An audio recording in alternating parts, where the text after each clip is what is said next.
hermanos, quiero invitarles de inmediato a orar. Padre, gracias te damos por este tiempo que tenemos de poder adorarte, bendecir tu nombre. Gracias, Señor, porque no somos dignos de nada. Tú eres el que nos alimenta, el que nos ayuda para poder estar en este lugar y rendirte culto a tu nombre. Nosotros queremos reconocer, sobre todo en esta área, necesitamos urgentemente de tu asistencia, de tu ayuda.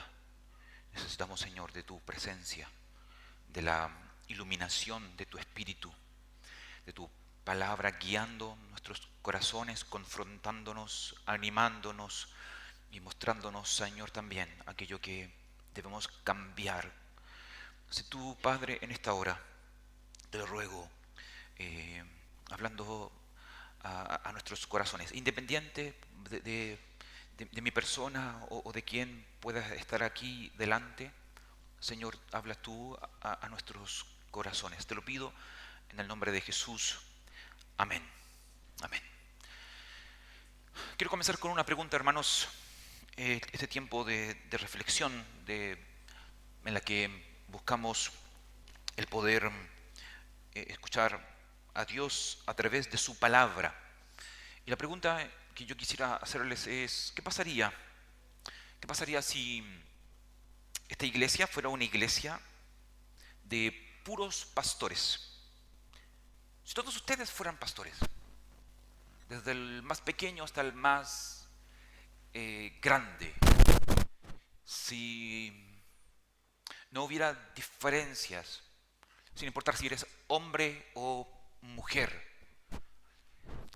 que solamente por el hecho de ser creyente, eso te convierta a ti en ser un pastor que cuida a otras ovejas que también son pastores, pero que necesitan también de tu asistencia, de tu llamado telefónico, de tu ayuda.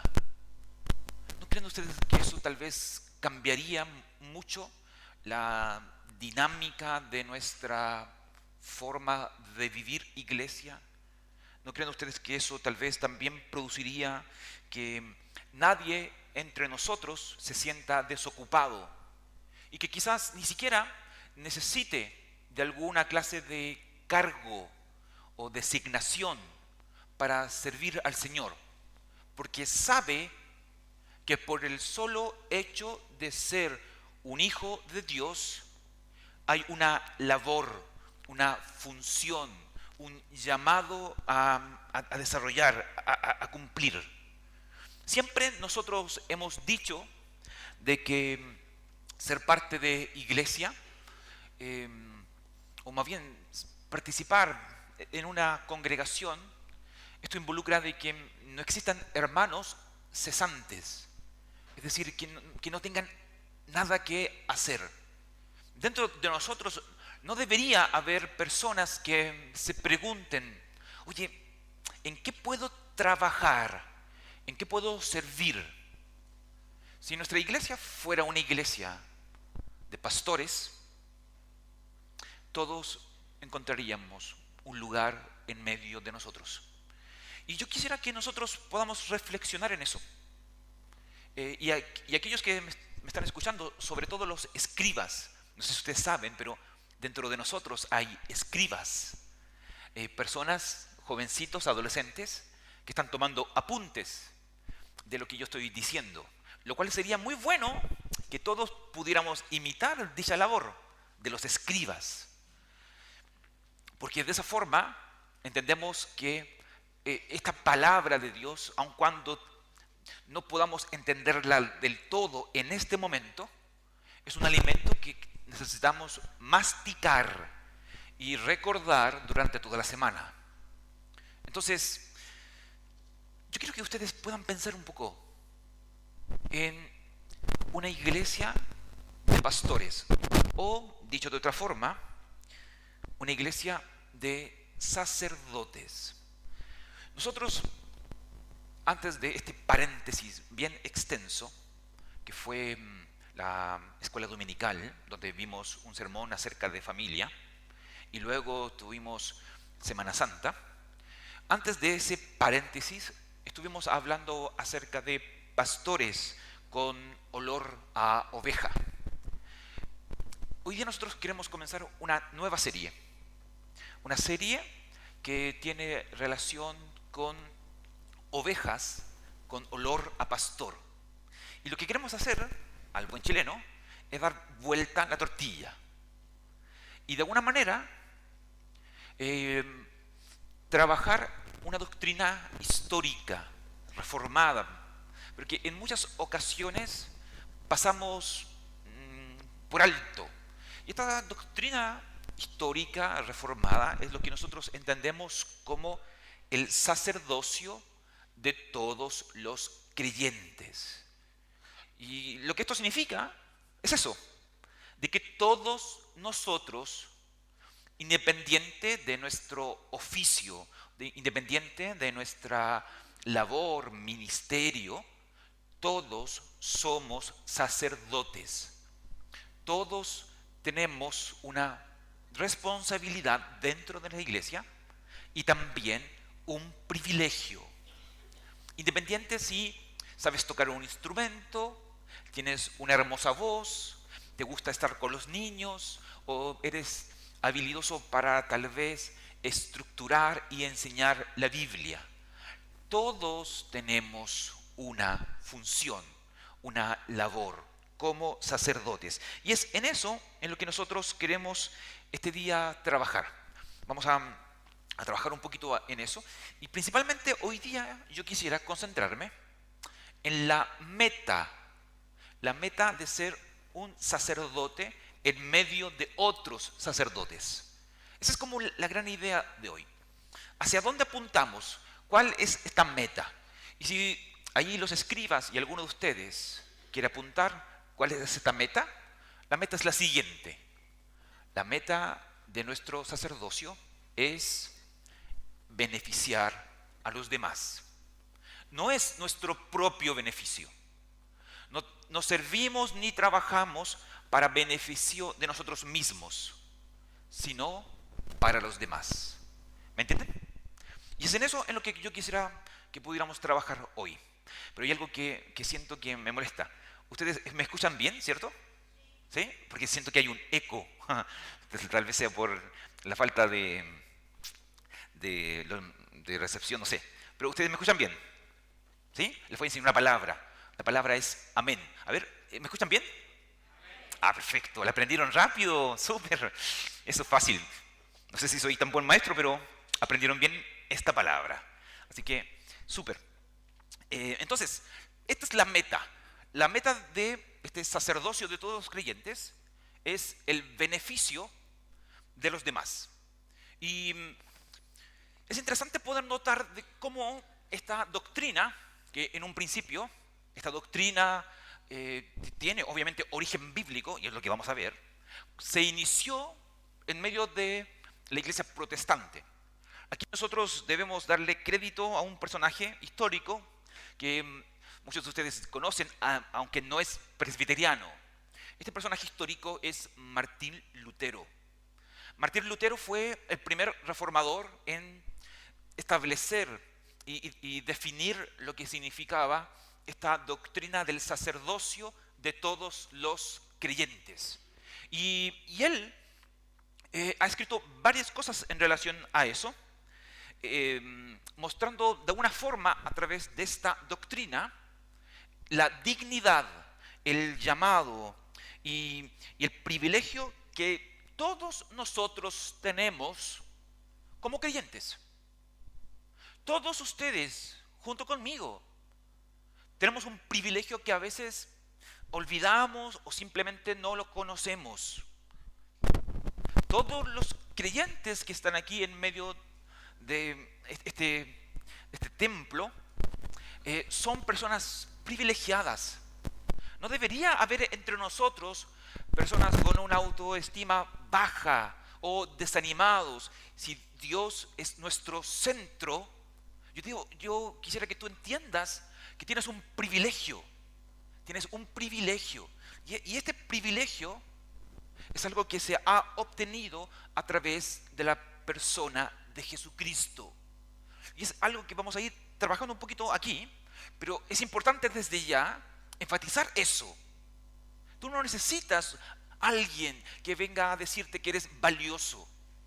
No necesitas un coach, no necesitas un psicólogo o un libro de autoayuda tratando de reforzar aquellas cosas que están en ti. El Evangelio lo dice. Tú eres una persona importante, valiosa. No porque eres de una u otra manera diferente a los demás o porque tienes cualidades que otros no tienen. La razón es Cristo y lo que Cristo ha hecho en ti. No permitas que Satanás te engañe. No permitas que el pecado te engañe. No permitas que el mundo te engañe. Tú eres una persona privilegiada solamente porque crees en Cristo como tu Salvador. Pero eso no era tan evidente todo el tiempo. En el tiempo de la Reforma, Lutero se enfrentó a una división dentro de la iglesia. Esta división tenía relación con el clero y los laicos. Para aquel entonces, en el siglo XVI, lo más importante era el clero. Y todos dependían del clero. Clero, quiero decir yo con esto, sacerdotes, oficiales, líderes. Y como todos dependían del clero,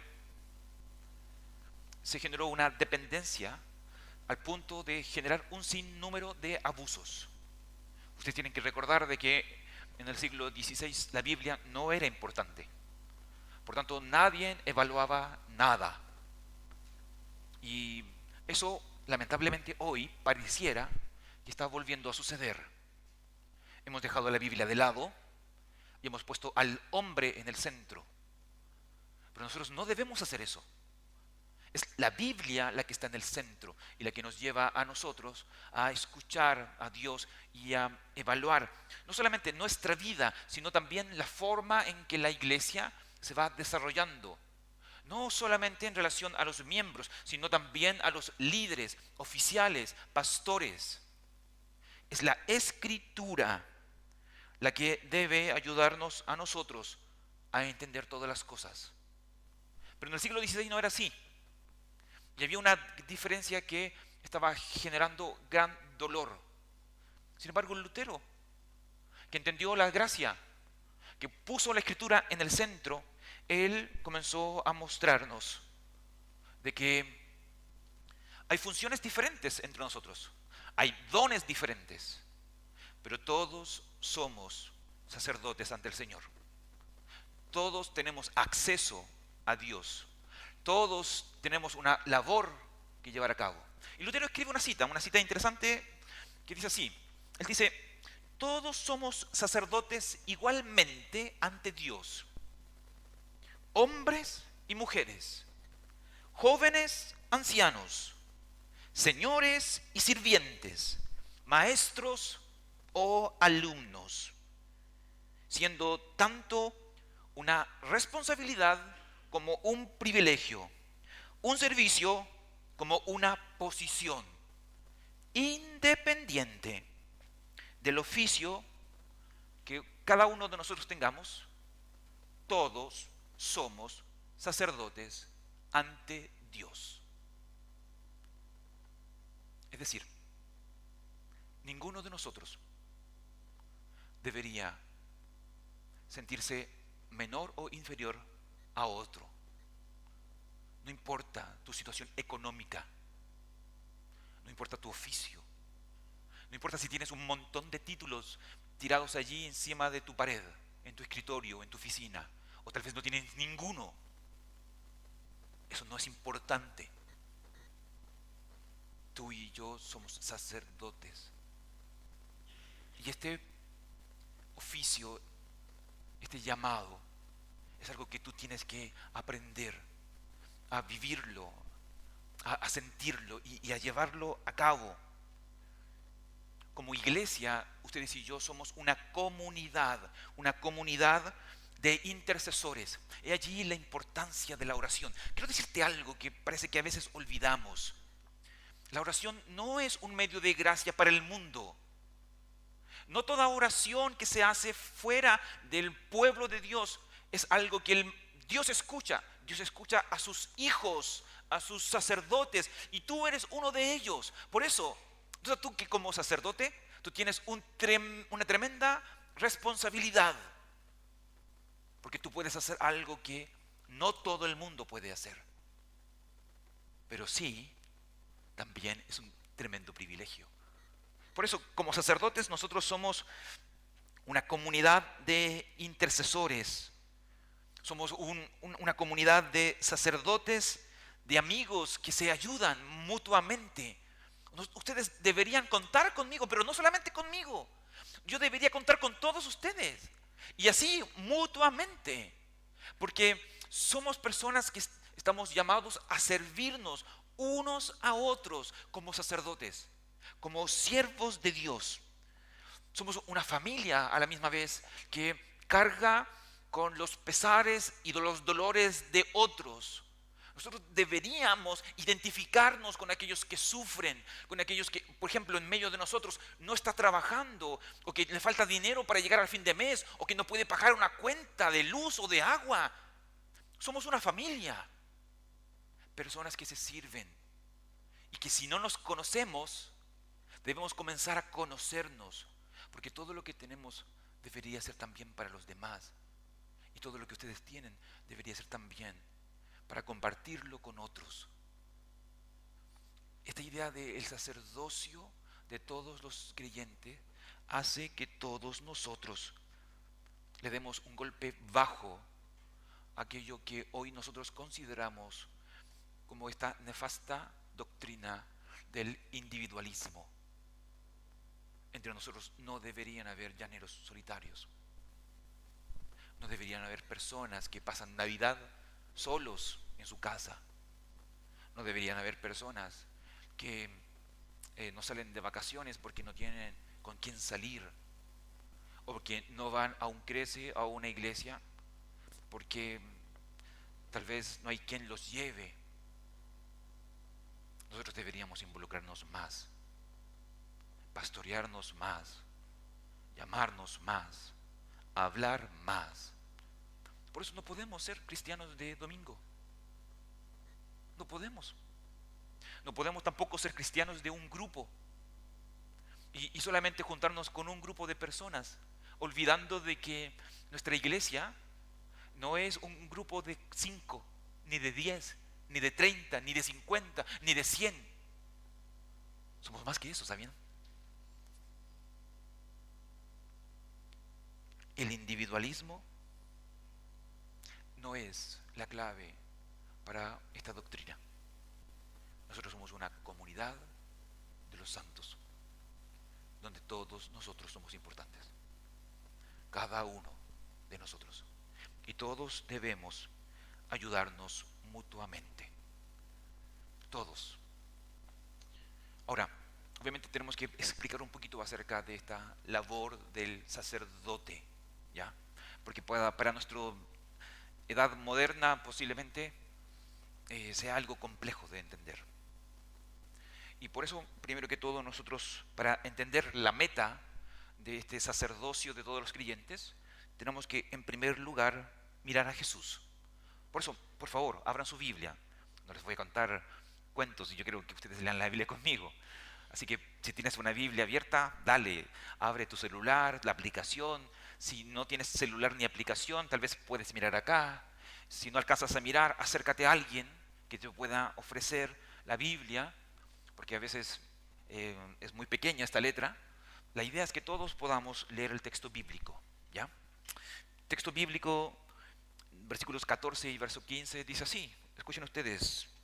Por lo tanto, ya que en Jesús, el Hijo de Dios, tenemos un gran sumo sacerdote que ha atravesado los cielos, aferrémonos a la fe que profesamos. porque no tenemos un sumo sacerdote incapaz de compadecerse de nuestras debilidades, sino uno que ha sido tentado en todo de la misma manera que nosotros, aunque sin pecado. En la antigüedad, Antiguo Testamento, ¿ya? Hay tres grandes oficios que tú deberías por lo menos haber escuchado alguna vez en tu vida. El primer oficio, o no es un tema de orden, pero si yo quisiera comentar, el primero de ellos es el oficio de profeta. Un profeta hablaba de parte de Dios al pueblo. Era un hombre que recibía revelación de Dios. Y este hombre hablaba al pueblo. Era la forma en que Dios comunicaba sus mensajes. Hombres grandes en la historia del Antiguo Testamento llevaban a cabo esta función de profeta. El segundo oficio que es marcado en el Antiguo Testamento es el oficio de sacerdote. Un sacerdote era una persona que trabajaba en el templo, hacía sacrificios e intercedía por el pueblo ante Dios. Noten ustedes, el orden cambia. El profeta habla de Dios al pueblo. El sacerdote intercedía por el pueblo ante Dios. Y de esa manera,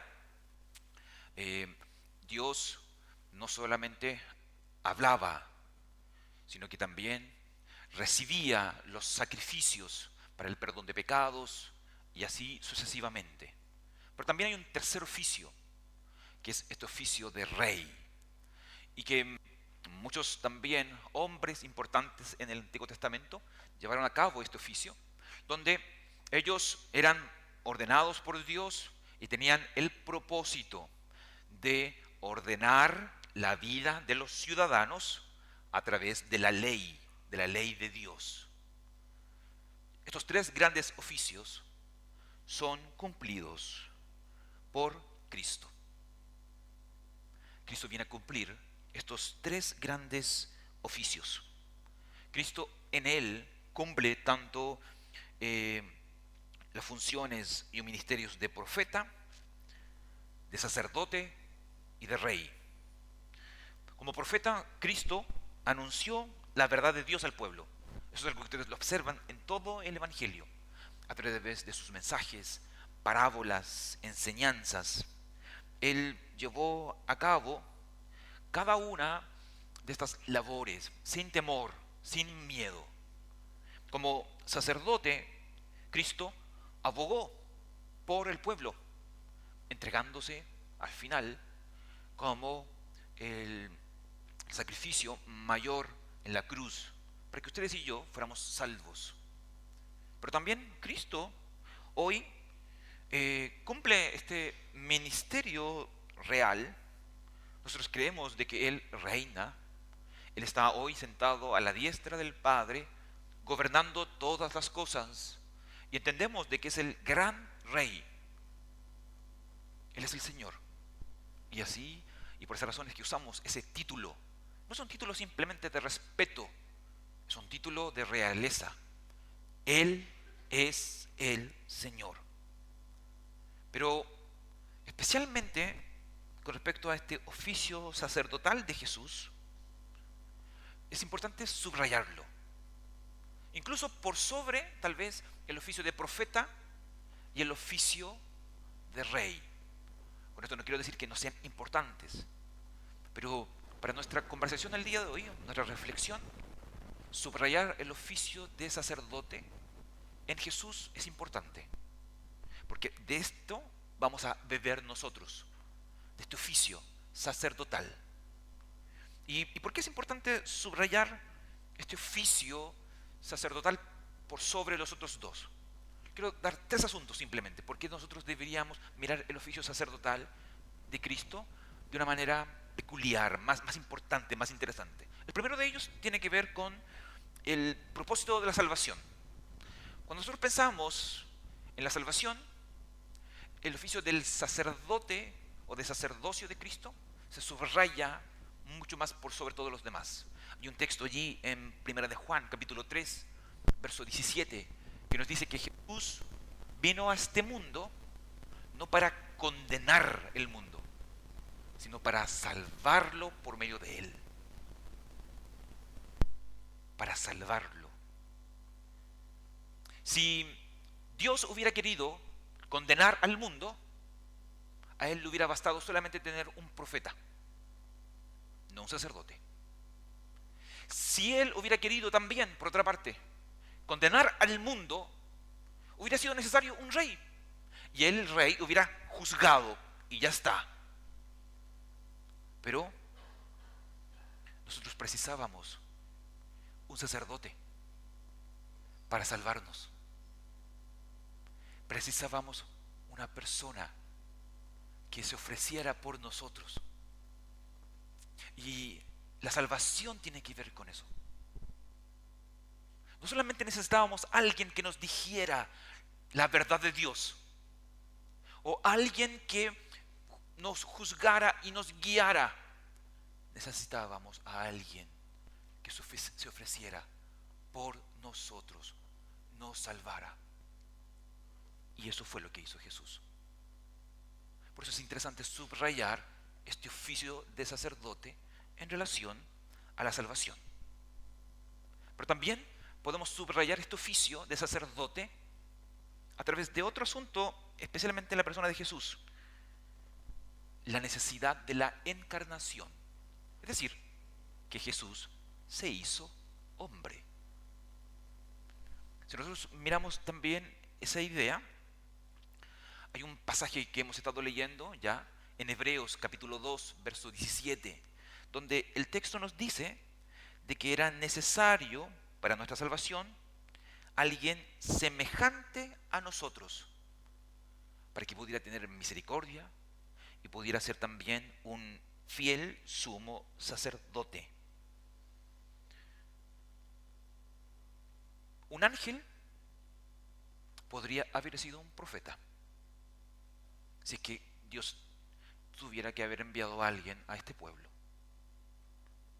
Dios ya es nuestro rey, pero necesitábamos a alguien semejante a nosotros, un hombre, para que tuviera compasión. Esto no quiere decir de que Dios no tenga compasión o que necesite experimentar nuestra debilidad para sentir lo que nosotros sentimos, sino más bien esta idea tiene que ver para que tú entiendas, tú que me estás escuchando, yo que estoy diciendo estas palabras, de que Él vino a este mundo y nosotros debemos entender de que su venida es una venida compasiva.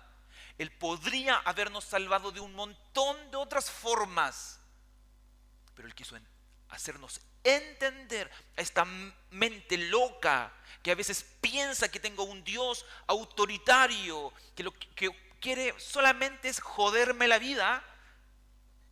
Es compasivo, porque se puso en mis zapatos, sufrió mis necesidades, como leíamos recién en el Catecismo Mayor. Se humilló para que tú sepas de que este Dios que tanto te ama no es un Dios indiferente, no es un Dios que está dirigiendo el mundo desde un escritorio. Él vino a este mundo. Él podría haber enviado un ángel, pero le envió a su Hijo. Y allí tú nuevamente ves esta función sacerdotal. Pero hay una tercera, y esta es más breve. Está allí en Apocalipsis capítulo 1, versículo 13, donde vemos a Jesús no solamente en el cielo, sino en medio de nosotros. Apocalipsis 1 dice que Cristo, como un sacerdote, camina en medio de nosotros. Que en el capítulo 1 nosotros somos reflejados allí a través de este candelabro. Él está allí. ocupando una función sacerdotal a nuestro favor, a nosotros, por amor, por compasión, frente a tantos pecados y faltas que todos nosotros cometemos a diario. Entonces, yo he querido resaltar esta función sacerdotal para que puedan ustedes observar lo que esto involucra. Noten ustedes lo tremendo que es tener a un Jesús sacerdote, un Jesús que se compadece de nosotros, un Jesús que se dispone a salvarnos, un Jesús que está dispuesto a sacrificarse e interceder por nosotros. Su pueblo imperfecto, que tiene un sinnúmero de faltas, pero que quiso representarnos ante nuestro Dios todo santo, todo perfecto. ¿Cuánto deberíamos nosotros reflexionar en esto? ¿Cuánto deberíamos nosotros pensar en ello? No es un Dios indiferente el que tenemos, hermanos. Es un Dios comprometido, que se identifica con nosotros, a pesar de lo que somos. Pero, no obstante, Él,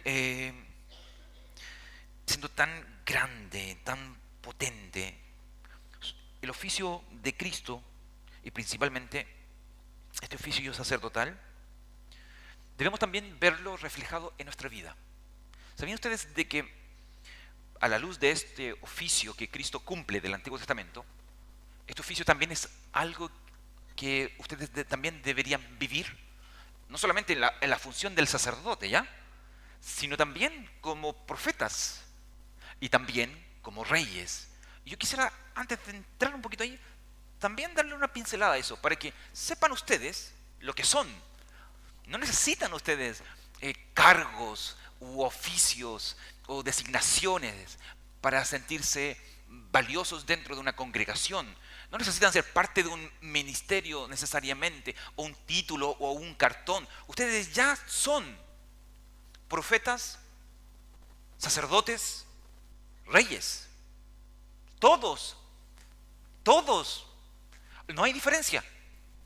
Todos aquellos que han creído en Cristo como su Salvador son profetas, sacerdotes, reyes. Y así lo comenta la Escritura. Eso es lo que la Biblia dice.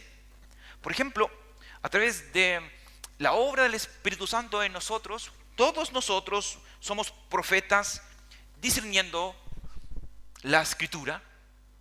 Somos profetas amonestando a otros y amonestándonos a nosotros mismos, instruyendo a través de la palabra de Dios a nuestros hijos, a nuestros hermanos, en una escuela dominical, en una conversación de camino, lo que sea. Ustedes y yo instruimos, animamos a otros creyentes, y de esa forma, al estudiar las Escrituras, hablamos de parte de Dios a otros. Todos ustedes son profetas. Y como me encantaría que ustedes lo entendieran y lo vivieran. Porque a través allí el trabajo del pastor, y no porque quiera yo reducir mi trabajo, pero el trabajo del pastor sería menos necesario. Imagínate padres, madres, que instruyen a sus hijos en los caminos de Dios. La vida del pastor no sería necesaria, porque habrían padres comprometidos con la palabra, predicando Escritura.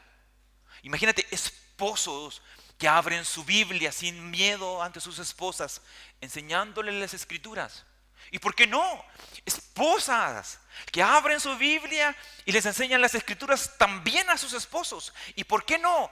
Hijos enseñándole a sus padres las Escrituras, pastoreándonos todos mutuamente, unos a otros, la vida sería tan diferente. Tan diferente. Ustedes son profetas, hermanos. Pero también ustedes, en una función sacerdotal, son sacerdotes. Yo quiero profundizar un poquito en eso de ahí, pero solamente quiero resaltar algunas cosas. Todos nosotros somos sacerdotes gracias al sacerdocio de Jesús. Accedemos a la presencia de Dios. Eso era algo que solamente el sacerdote llevaba a cabo.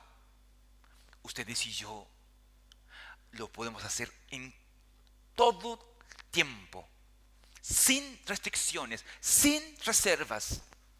Pero nosotros no lo valoramos. Si ustedes estuvieran en los zapatos, no sé si tenían zapatos los israelitas del Antiguo Testamento, pero si ustedes estuvieran en su lugar, ustedes entenderían de que había solamente un hombre, una vez al año, que podía entrar a la presencia de Dios, el sumo sacerdote. Ese hombre tenía que estar en una condición perfecta, moral, espiritualmente. El sacerdote entraba. Al entrar, él estaba exponiéndose a morir si no estaba lo perfectamente preparado. El pueblo todo, detrás de la tienda, del tabernáculo, orando y suplicando. Este hombre venía en representación del pueblo. Incluso él iba con una soga amarrada, porque cada vez que él entraba, habían unos cascabeles que sonaban, y la gente entendía, está vivo, todavía está vivo. Y avanzaba, y avanzaba. Y si él dejaba de moverse, dejaba de sonar esos cascabeles, las personas dijeron, o pensaban, no estaba lo suficientemente preparado. Y había que tomar la soga y comenzar a tirarlo hacia afuera. Porque en su santidad no podía haber pecado. Pero eso hoy día, para nosotros, no es un problema. Pero no lo sabemos. O simplemente, no sé qué pasa con nosotros. Porque tenemos acceso a lo que el sumo sacerdote tenía. Pero no lo valoramos, no lo apreciamos. No lo hacemos. Oramos tan poco. Tenemos tan poca comunión con este Dios santo. Siendo sumos sacerdotes, no accedemos a su lugar santísimo. No nos sacrificamos a nosotros mismos como una ofrenda, tal cual como dice Romanos 12. No presentamos nuestras obras de caridad y de misericordia, como dice Hebreos 13, ante su presencia. No intercedemos por otros. Todos ustedes pueden ser personas muy útiles sirviendo a los demás, compartiendo de la gracia que Dios les ha otorgado. Pero no solamente son sacerdotes, también son reyes. ¿Sabían? Todos somos reyes. Todos. La Escritura así lo dice. Efesios 2 dice de que nosotros estamos allí gobernando con Cristo. Apocalipsis dice de que ustedes son sacerdotes y reyes. Todos nosotros somos sacerdotes y somos reyes. La razón de por qué elegimos nuestros oficiales tiene que ver con esta idea de realeza. Gobernamos, dirigimos, definimos quiénes nos liderarán. Porque somos sacerdotes, somos reyes.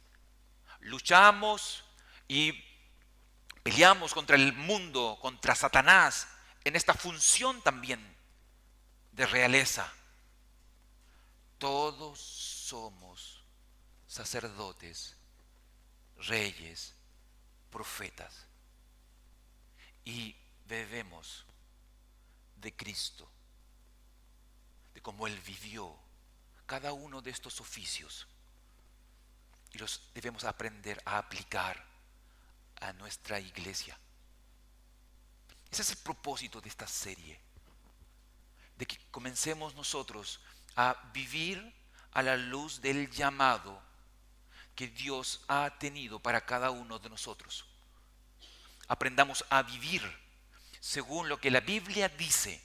La Biblia no dice que nosotros somos personas mediocres, ignorantes, que son fáciles de manipular. La Biblia dice que ustedes son profetas, conocedores de la Escritura.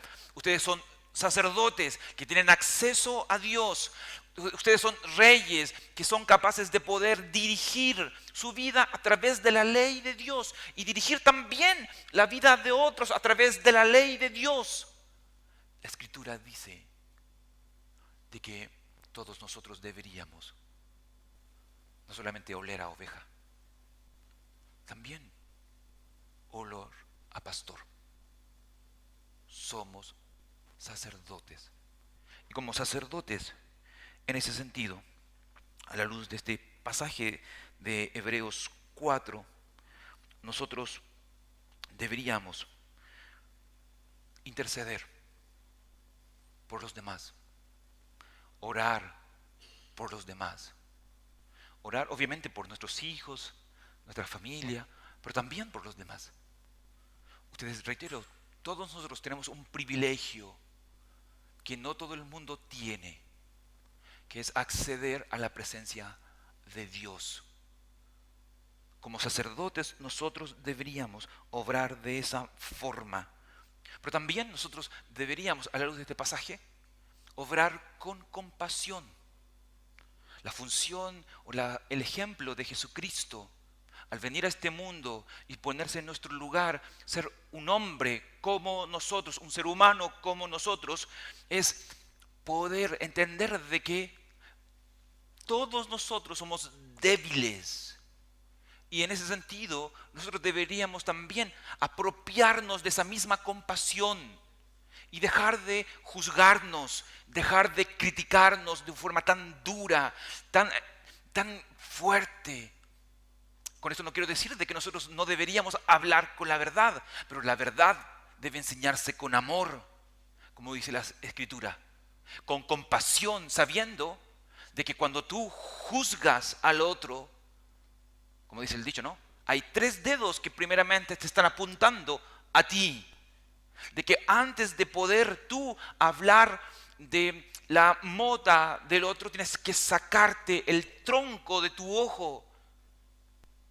Nosotros deberíamos ser compasivos, porque todos experimentamos la misma clase de naturaleza pecaminosa. Y no solamente deberíamos ser compasivos, y no solamente deberíamos nosotros interceder, también nosotros deberíamos ayudar, servir, como anteriormente yo les comentaba. Jesús es nuestro sumo sacerdote. Él es nuestro ejemplo a seguir. Cuando nosotros hablamos de esta doctrina del sacerdocio de todos los santos, no estamos haciendo una declaración teológica solamente. Estamos haciendo una declaración eclesiología, de iglesia, de comunidad, de dejar de vivir de forma individual y de comenzar a rendir cuentas, de comenzar a hablar con otros, de comenzar a ayudar a otros, de comenzar a cargar también los problemas de otros, de orar por otros, de servir a otros. El sacerdocio de todos los santos tiene que ver con eso, siguiendo el ejemplo de Jesús. Hebreos nos dice a nosotros que el sacerdocio de Jesús es tremendo, porque el sacerdocio presentado aquí en Hebreos en relación a la persona de Jesús es un sacerdocio inmaculado, eterno, que derrama una sangre mayor que la de los corderos o animales del Antiguo Testamento. Se lleva a cabo en un tabernáculo celestial y con una ofrenda Él hizo perfecto a todos. Ustedes y yo no somos Cristo, ni tampoco somos el Salvador de otros. Pero como sacerdotes, nosotros bebemos de la función de Cristo y nos llenamos de su compasión para servir a los demás. Entre más conocemos a Jesús como sacerdote,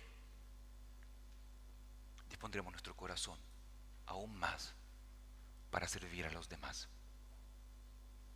Y esa es la invitación de este primer mensaje.